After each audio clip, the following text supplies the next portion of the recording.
Si vous prenez un GR Pass, je vais vous donner différents conseils qui vont vous permettre de pouvoir en profiter au maximum. Ces conseils sont valables si vous prenez un GR Pass de 7 jours, 14 jours ou 21 jours. Cela ne fait pas de différence parce que ces conseils vont vous aider à profiter pleinement de votre pass JR. Ces conseils, je vais les citer selon différents points. Au niveau bagage, au niveau hébergement et au niveau transport.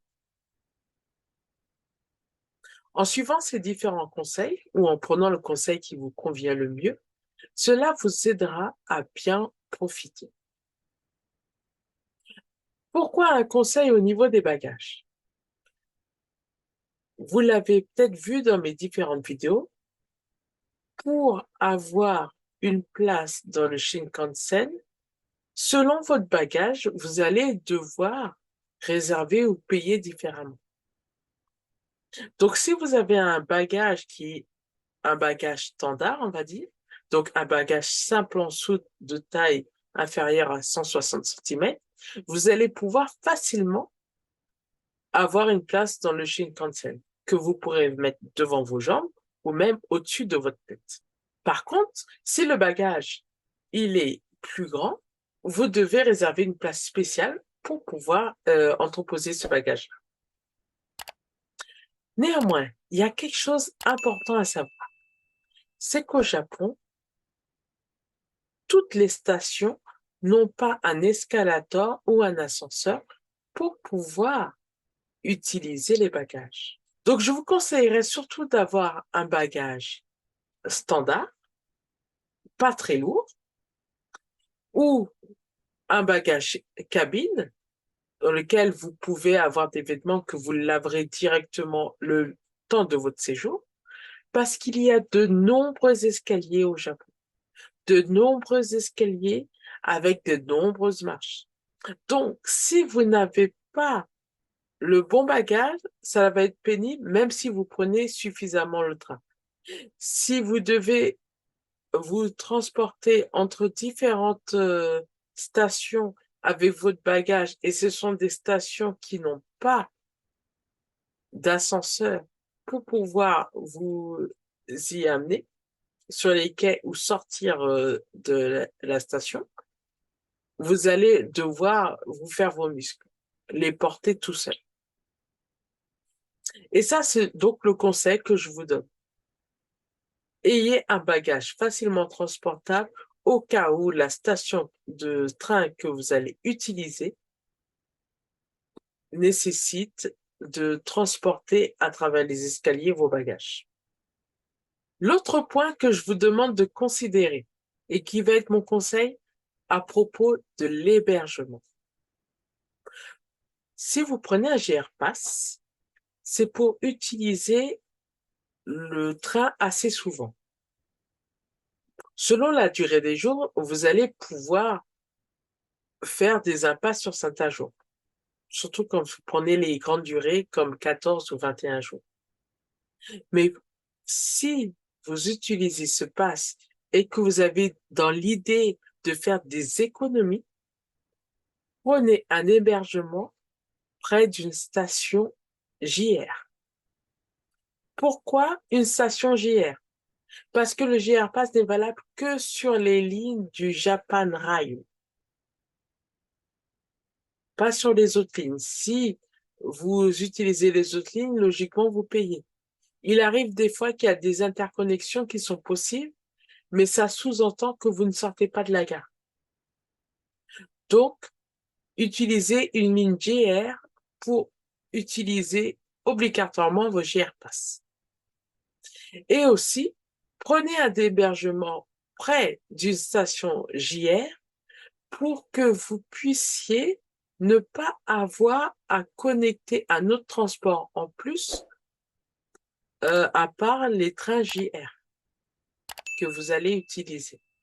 De cette façon, quand vous vous êtes dit que vous allez prendre le pass pour que ce soit économique pour vous, ça reste économique pour vous parce que vous avez bien pensé à n'utiliser que les lignes JR. Mais vous savez que le JR Pass est surtout à prendre si vous allez utiliser énormément le train, car il est fait pour avoir des réductions sur le train.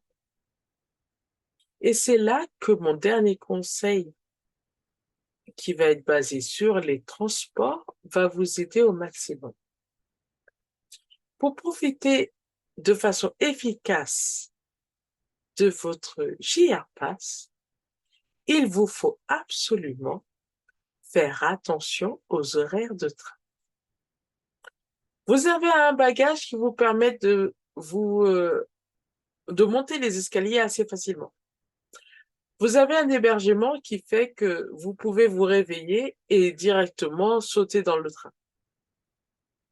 Mais il faut aussi que vous vérifiez que le train soit à la bonne heure, que ce soit le bon train, parce que votre JR Pass ne vous permet pas d'utiliser tous les trains express avec la même facilité ou avec le même prix. Ensuite, parce que vous habitez à côté, vous êtes sûr que vous ne raterez pas votre train. Parce que quand le train commence à la gare même de départ, c'est facile de s'installer et de trouver sa place et de pouvoir bien en profiter. Mais si vous prenez une station intermédiaire, c'est-à-dire une station importante mais qui n'est pas la principale, le temps d'arriver sur le quai et le temps de départ peut être assez court. Ça peut être un temps de 2 à 3 minutes. Donc, le temps que vous montez, le temps que les gens descendent, tout le monde doit entrer dans ces cases-là. Donc, il faut aller rapidement et bien prendre le bon train.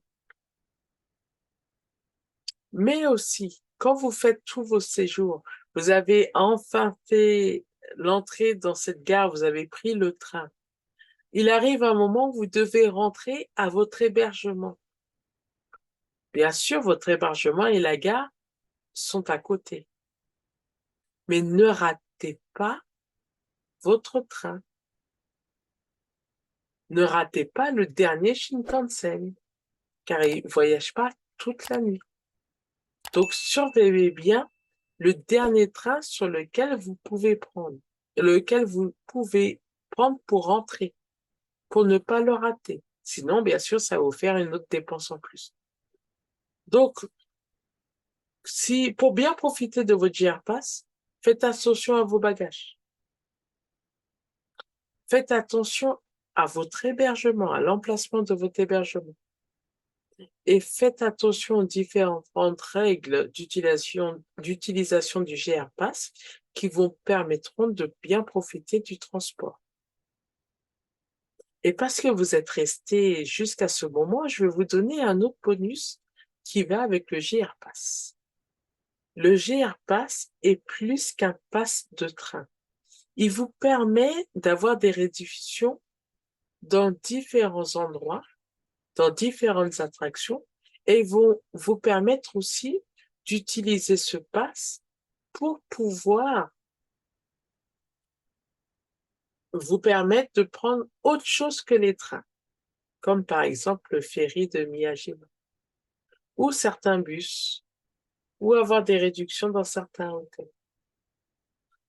Il suffit pour cela de bien regarder les conditions qui expliquent l'utilisation du JR Pass. Et n'oubliez pas, pour avoir le JR Pass, il faut que vous ayez un visa touriste, donc un visa de séjour de moins de 90 jours. Et si vous prenez bien ces conseils en compte, eh ben, vous allez pouvoir profiter de votre JR Pass et du train japonais. Dites-moi dans les commentaires quel JR Pass vous allez utiliser. Et vous pouvez même me dire pourquoi. Et moi, dès le prochain épisode, je vous donnerai l'itinéraire en prenant en compte l'utilisation d'un JR Pass pour un premier voyage au Japon. Sur ce, je vous dis, Osaki ni Itekimasu!